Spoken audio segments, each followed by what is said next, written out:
Welcome to Falcon Excel Academy. I am VJ, and today I am going to teach you in MS Excel how we can increase salary with a 15% bonus. That is, whatever basic salary we have.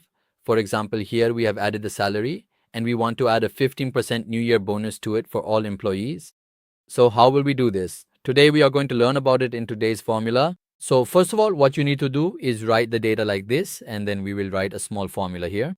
You will write equals to, and after that, you need to click on the salary first.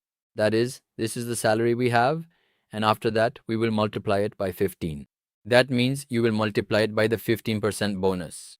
Then you will divide it by 100, and within this, you need to add your basic salary as well.